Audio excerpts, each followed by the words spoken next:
Hey, yo, what's the deal? Man, it's your boy Tag from Pro Wrestling Tag, you know what I'm saying?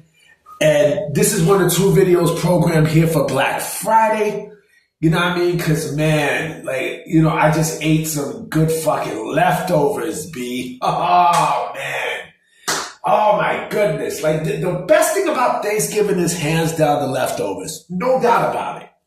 No doubt about it. You know what I mean? You can't go wrong with leftovers. Yeah, I had to fix it, B, because I'm right now I'm still in Connecticut, but I'm actually going to be leaving tonight. You know what I mean? As a just recording, I'll be leaving tonight to go back to New York City.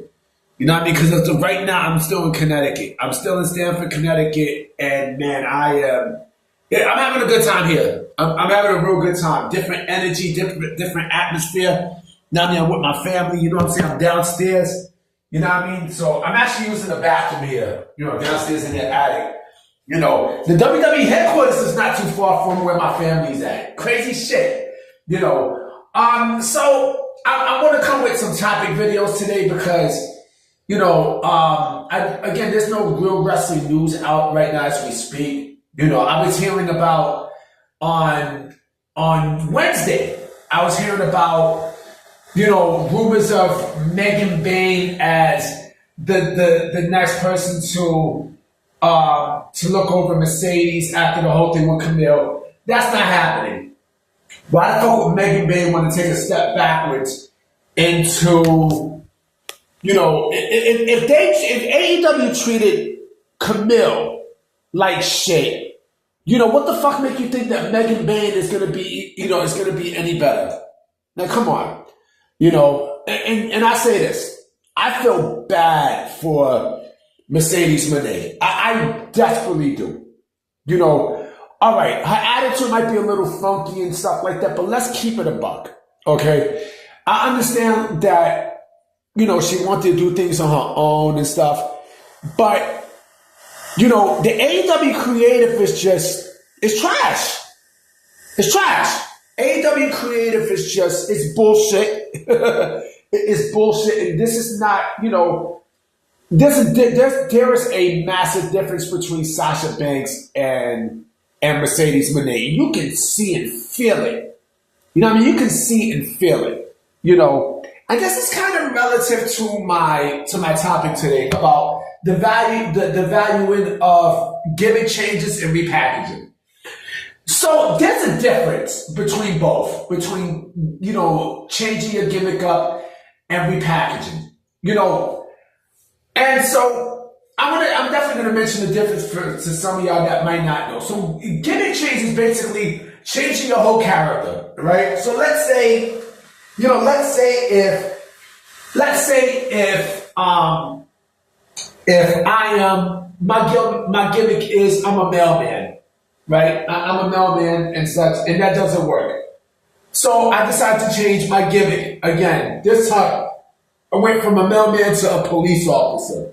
Or then from a police officer to a sanitation worker. And so that is a gimmick change. Because now I'm changing character-wise, for that gimmick. I'm changing the overall look for the character.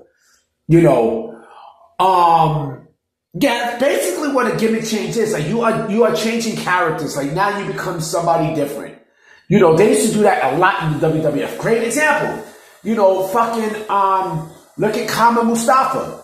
Kama Mustafa was the greatest example of that. Remember, first he was Papa Shango. He had the gimmick of someone who was who practiced voodoo on his opponents, right? Then he wound up being Kama the Supreme Fighting Machine, right? Remember that? I like Kama the Supreme Fighting Machine. He looked different and such. Cause remember Charles Wright has a legit background in martial arts, believe it or not. So he changed to that, right? And then he wound up changing his gimmick yet again to the Nation of Domination.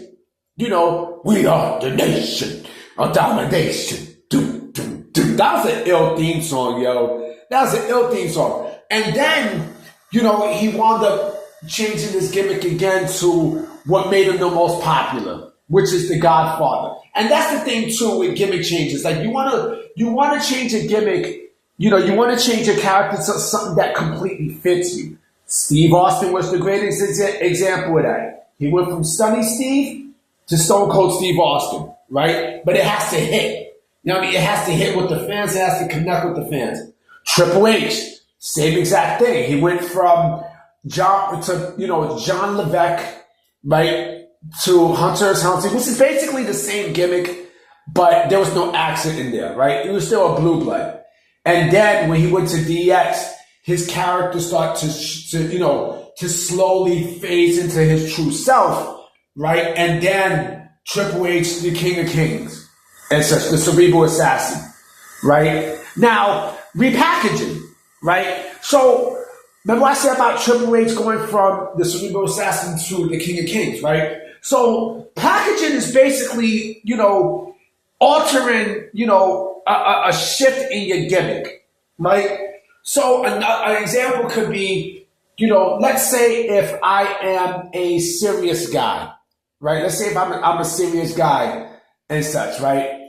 And let's say my character is a serious badass, right? So part of tweaking my parts of my gimmick would be, well, I would laugh, right? I would laugh and I start joking around and everything else. Repackaging basically is you're keeping the same gimmick, but you're tweaking a couple of things. You know what I mean? Like you're tweaking some part. You're altering some parts in your personality, right? You're altering some parts. So now I went from smiling and laughing and such to now I'm being repackaged as someone who's really serious. You know what I'm saying? I'm the same gimmick and everything, but maybe I have maybe I have fucking. I'm more serious and maybe I have a new attire and such. We've seen examples of that with The Undertaker. Look how many times he's repackaged himself. The American Badass gimmick, right? Great gimmick. But he repackaged himself from the American Badass to Big Evil. It's basically the same gimmick, but it was repackaged.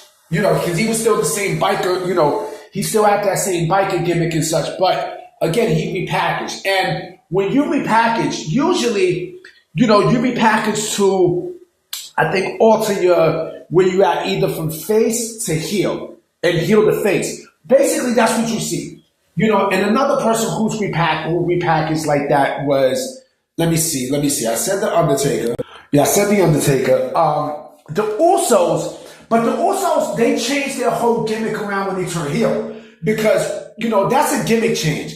They went from, having the face painting stuff to how they really are, and of course, when you turn into maybe a heel or a face, you repackage, you alter some stuff in your personality. Chris Jericho is another example of that. You know what I'm saying? He's still the same he was still the same Y2J gimmick and such, but, he repackaged himself a lot to stay relevant. So a gimmick change and repackaging, they both work hand in hand. But, just a little tweak here and there with that gimmick, it helps a lot, to further your character up. I wish Ricochet would have been repackaged. Ricochet I think he would have been repackaged perfectly in the Hurt Business, as a heel. I think he would have done wonders. We don't know how Ricochet really is as a face. Actually, no, we don't know how he is as a heel. As a face, he's bland, but as a heel, I mean, another example, fucking John Moxley when he was Dean Ambrose. Basically that Dean Ambrose gimmick was basically John Moxley, half. It was half John Moxley, and then when he turned heel, they repackaged him into something that could have worked, but it's not really thing. Remember the stuff with Vane? Where he tried to be like Vane? He tried to repackage him as that, and that didn't work. But I think as a heel, I think he fits. I think he fits perfectly.